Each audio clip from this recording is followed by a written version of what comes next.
namang maging bata. Yung talagang wala kang iisipin. Yung hindi mo kailangan mag-effort. Yung bata ka lang. Welcome back! Another week, another vlog, and I'm just so eager and happy to, restart everything and have the rest that I needed, especially for the past few days from our international travel. And I'm just so happy to be starting this week with you guys. So I really appreciate you watching this video and really hope you grab something out of watching this. It's going to be an exciting week. Hindi naman masama siguro na, mainggit sa pagiging bata ng kabataan. Yung tipong wala kang iisipin sa buhay kundi pag-aaral mo, yung mga kaibigan mo, yung pahinga mo. Hindi mo iisipin yung mga responsibilidad mo sa trabaho mo, sa pamilya mo.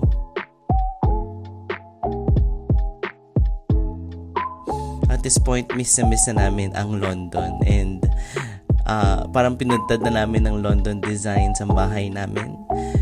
At ramdam namin din ang need namin na mag-rest pa rin dahil hindi pa rin kami 100% na nakaka-recover. But yet, life will go on, life will continue. At hindi kami pwedeng magpahinga ng basta-basta lang.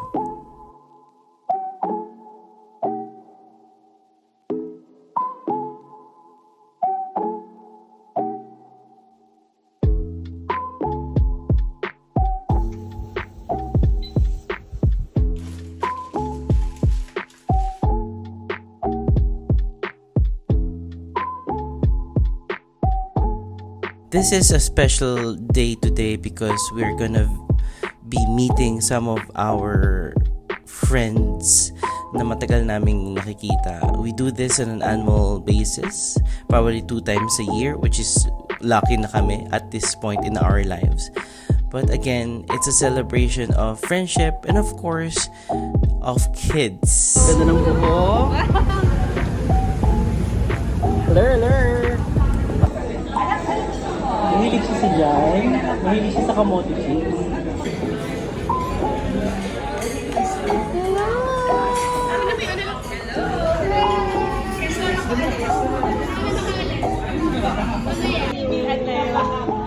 Happy birthday to you. Happy birthday. Happy birthday. Happy birthday to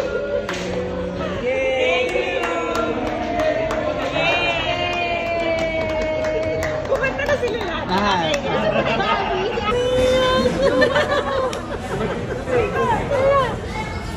Yay! Wala pa pala. Ang sarap naman ng i-celebrate ka as a kid. Yung kahit na undeserved celebration, undeserved attention, yet you get it because you are a kid. Nakamiss lang talaga yung mga ganun. 1, 2, 3!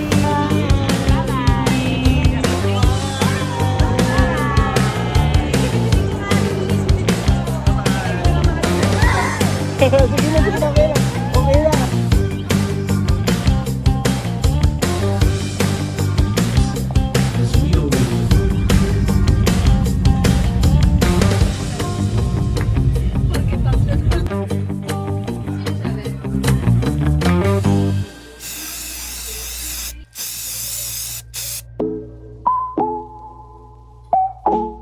Hello?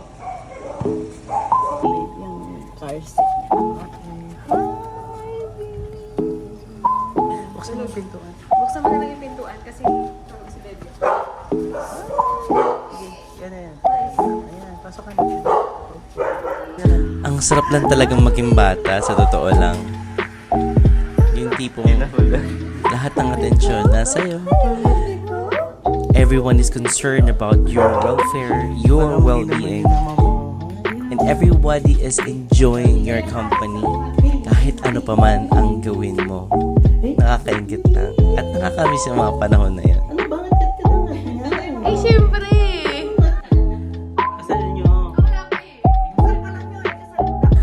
I'm just so grateful that I'm able to meet, of course, at to be visited by my family. Siyempre, pamigay din ng pasalubong, which is a highlight of my day, is to give out the pasalubongs that we've had from London. Costume yung pretty girl namin yan. Mukha ni Julie Boy. Charot.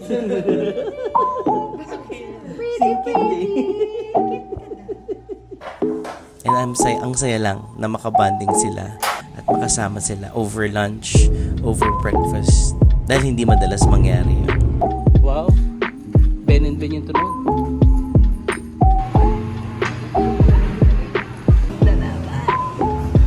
Mukha nga siya.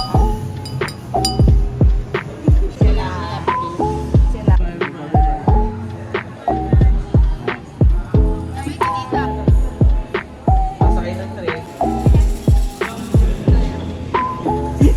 Play mo lang siya.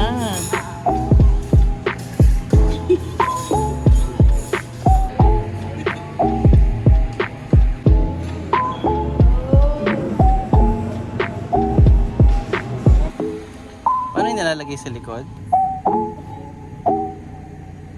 Single parent? Bye, baby!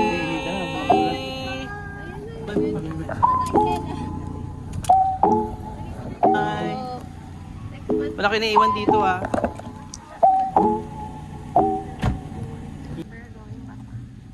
Walang signal.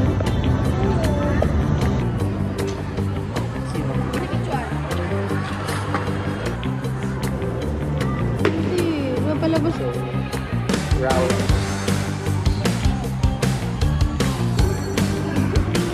Nakagas ko yung sa bahay.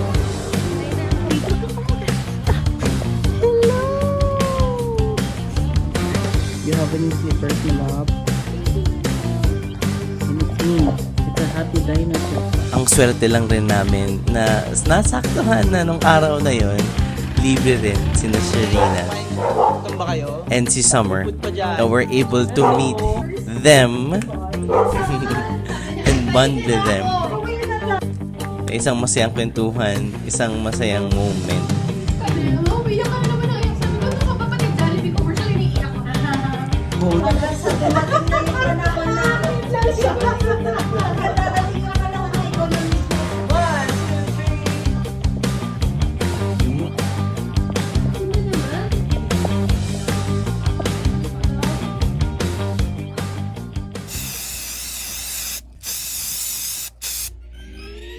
Siguro inggit na inggit lang ako sa pagiging bata ngayon dahil ramdam kong sagad na rin yung pagod ko.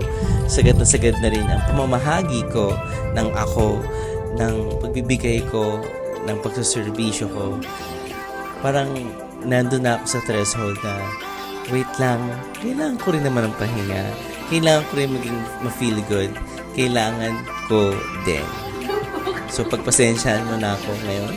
Medyo selfish kind of ang mga napapag-usapan natin ngayon. Pero nag-order na kami ng Krispy Kreme at yun na ang pinaka sign na kailangan ko ng pahinga.